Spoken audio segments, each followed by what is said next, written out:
अरे है का हो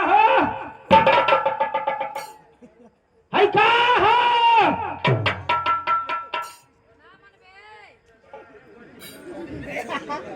का हो गया? कहो तनी की है का है तो के बूझे में ना आवत हो कि का हो? बूझे में आवत तो हम पूछती की का है। अगर तो के बूझे में ना आवत हो तो हम तो के बता देते। बताओ ये है माई कहा माई के कर माई है। अरे यार माई है दादा के बात ना करते। तू ही तो कहत हवा कि माई है तो हम कह देनी कि के कर माई है। माई तो कहो माई हैं अनाज समझ में आए तो कहल जाला माइक्रोफोन। हई जितना प्यार से बोलबे उतने प्यार से तोहर आवाज बहुत दूरे ले जाके फेंकी। हई हाँ अच्छा हम बोला ही खाती नहीं ली है लेकिन हेमा पहले बोलनी है तो मरला सजे घुसा वही में बोले गई है तो वो हो लिहला सजे घुसा। तो ढंग से बोलब जितने ढंग से बोलबो उतने ढंग से तोहर आवाज निकाल के बाहर फेंकी। हई हाँ प्यार से बोलो। अच्छा ठीक है और नहीं तो ठंडी या गर्मी का चढ़ाव उतराव है। अगर तुहार गर्मी हो तो यहाँ पे भक्त से उतर गई। नहीं ये बोला ही खाती नहीं ली हाँ तो बोलो प्यार से बोलो। पहले ही मार के डेरा दिया सनमा तो मनवा रो हो गई है। डराकू खानदान का ये है। ना हो अच्छा दोस्तों आप अपने अपने स्थान पे बैठे रहेंगे तो हमारा भी हक होता है कि आप लोगों का मैं रात भर पूजा करूंगा। जिसी तरह से भगवान शंकर जी अपने स्थान पे बैठे रहते हैं उसी तरीके से आप लोग बैठे रहेंगे तो सारी रात में सेवा करने के लिए तैयार हूं। कहा है दोस्तों कि यदि मोहब्बत में ईटा से पूछा गया हो अरे मोहब्बत में ईटा से पूछा गया हूं और मन घट के पूछा गया हूं। आज अचानक मेरे दिल का कीमा बनाकर इस हसीनों की गलियों में छूटा गया हूं। दोस्तों लोग कहेला कि नाच देखे वाला कई प्रकार के लोग होला। भैया लोग हम बता देता नहीं कि नाच देखे वाला कई प्रकार के लोग होला। मात्र 3 प्रकार के लोग होला और अच्छे नाच गान के जो शौकीन होते हैं इच्छुक होते हैं तो घर से खाना खाकर आते हैं तो अपना उचित स्थान लेकर के बैठ जाते हैं। पहला नंबर और दूसरा नंबर कि जो घर से खाना खाकर आते हैं तो डायरेक्ट हमारे पर्दे के पाछे जाकर घेरा मार लेते हैं और वही से डांसरों को देख करके लोग गोलीबाजी शुरू कर देना। लोग कही लोग कि अरे रमेश अबे हाई तो बड़ी टाक बा ओमे से एक थोड़ा कह किया बे चल घरे हाई तो एगो बुद्धि बा ई दूसरे का नंबर और तीसरे का नंबर कि यही बुढ़िया जब आकर मंच पे चिल्लाने लगती है तो घर पे सोए हुए लोग रहते हैं तो एक हाथ में टॉर्च और एक हाथ में डंडा लेकर के चल देते हैं। अब ये बड़ी टाप गाना गाओ किया वजह से बेचारी लोग चल गई अपने साथी संघातिन के लेके लोग आम जनता के पीछे लकड़ा लगा के ऐसे खड़ा लोग हो जाए और वही जैसे वो लोग बोलबाजी करी लोग कही लोग कि देख रमेश अगर इशारे ठीक से करी है सब तब गाँव से नहीं कटाए लहल जाई और ना ठीक से करी है सब तो हमने कहुल्ला कर जाई। भैया लोग यही से कहले बात कि अरे आया है बड़ा दूर से बैठे दिल थाम कर तमाशा देखने वाले अरे आया है बड़ा दूर से बैठे दिल थाम कर तमाशा देखने वाले और तमाशा खुद न बन जाना तमाशा को देखने वाले। बाबूजी आप लोग शांति का सहयोग और हमारा सेवा रहेगा शांति बनाएंगे तो मजा मिली तो घरे जाइबा लोग तो खूब दिन भर सुतबा लोग और जब नींद टूटी तो कहबा लोग कि सरवा खूब पहले हंसा रात दिन भर सुत गई हटाई हम ले चलता नहीं ए भरी आप लोग हमके देखते बानी ये जमाना में और वही जमाना रहल जौना की समय अंग्रेज का जमाना चलत रहल उस समय में एगो हमारे मेहरारू रहले हम अपने आदमी से साड़ी मांगता नहीं कौने जमाना का तुम मेहरारू रहलू देखा ये समय तो हम मर्द बानी पता ना कौने जमाना का तुम मेहरारू रहलू हमको समझ में नहीं आवत हम घबरा मत ओ जमाना का साड़ी लिया थे तो के पहिरा दी राणा भैया हो अनुरुद्धाचार्य जी जब तो अपने साड़ी पहिरा दे तो पहिल के बताइए कि कौने जमाना का साड़ी है बताई हो हम जाते लेके आओ थे जा ले हमार बियाउतिया सड़िया मत ले ले ये पागल कौनो सही ना जाई ना तो गलवा वाली सड़िया उठा ले आई हम पागल ना है अब तो ये पागल है देखोगे ना कहनी है कि गलवा वाली ले आई देखा है सड़िया के तू पहिर के अंग्रेजी जमाना वाला मेहरारू बन जा हम पहले ना है ढंग ना जानत है जे तोरा उल्टा पलटा करे के होई कह लिया कदनी कहवा हमार सासी सड़िया रख देले रहली है मूस के कटावा देले बा देखता रहे से अरे तो बियाती साड़ी बड़ा बढ़िया से जगह के रखल जाला ए सड़िया के पहले तो ले हम कुछ कह देते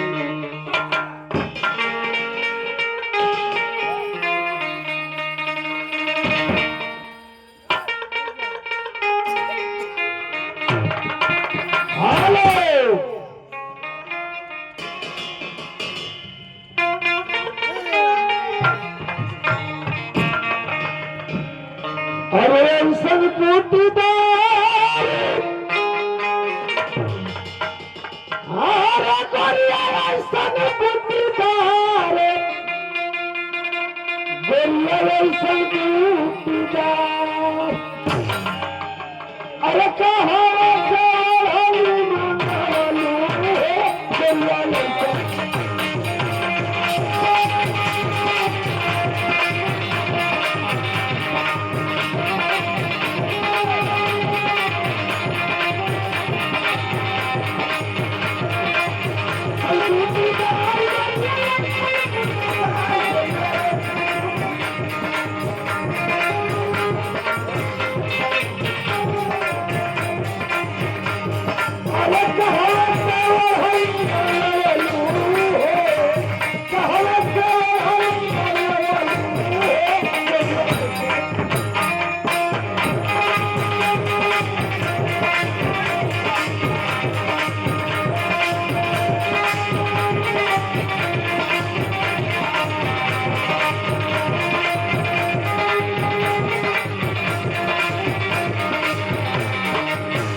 अब तो तुझे ऐसा साड़ी पहन ले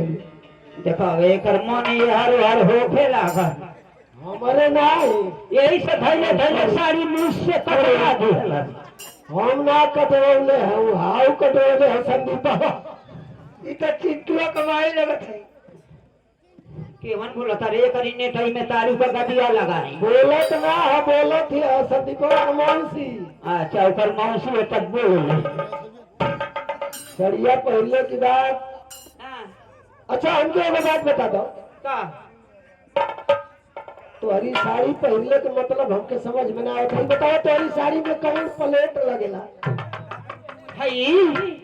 एके जनबे ना कइला ये हमारा सड़िया का प्लेट का नाव बा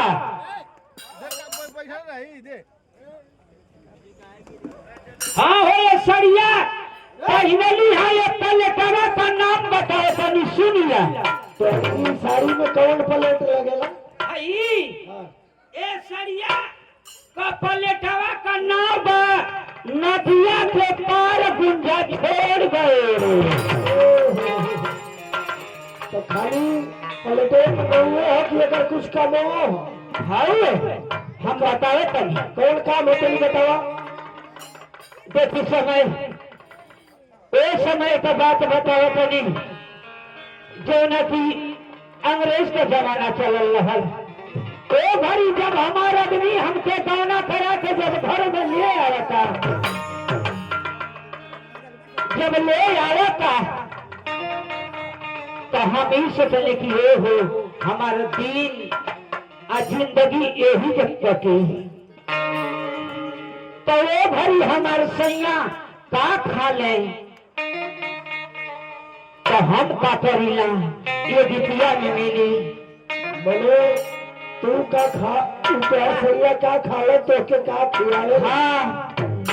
ये बताओ चाहती हूँ बताओ तानी तनी बताओ तो हाय अरे काले बादारा हो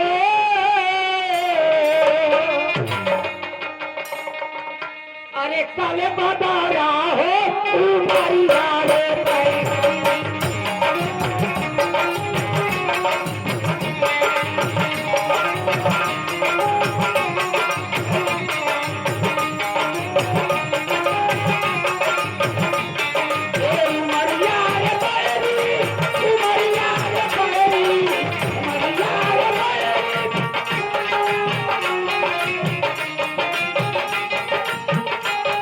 अरे काले बादारा हो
सब कर बलनु का रखता हमारे राजा का रखे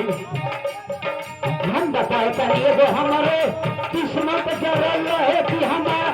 एक संग दिया हो जाता है। अरे सब करा बलनुआ अरे सब करा बलनुआ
करी कहने में बात कि सबकर बलबी का ताने तो हमारे सैया का ताने सबकर बलबुआ जब ताने या तम्बू सबकर बलबुआ जब ताने या तम्बू हमारा राजा हमारा करेगा हमारा फेफाड़ा हमारा चिंता अरे तने चदारा हो मारिया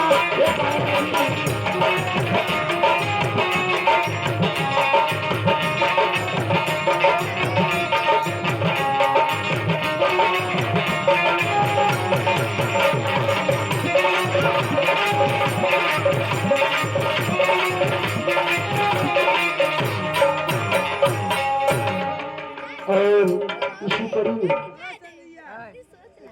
80 कम 101 रुपए का पुरस्कार परमावली हनुमान राजभर जी ग्राम प्रधान पद के कर्मठ संघर्षशील युवा प्रत्याशी कदम कदम पे जनता का साथ देने वाले प्रत्याशी का नाम है हनुमान राजभर जी। एक बार उनको सेवा का अवसर दे बहुत रुपए का सम्मान नमस्ते प्रणाम आप जनता को पहले दी और सब कर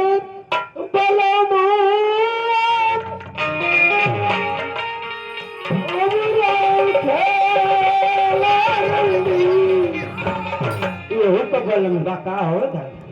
तनी ऐठ के बोलल करा अरे अरे रखे ही जा रहा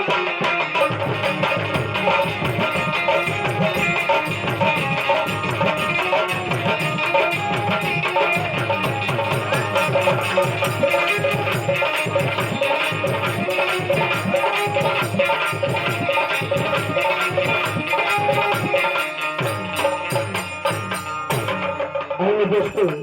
कार्यक्रम के अगली कड़ी में आपके बीच पधार रही स्टेज की नृत्यांगना मिस पूजा जी अपनी सहेली के साथ आप लोगों की सेवा करने के लिए आ रही है। कमांड स्टेज मिस पूजा जी।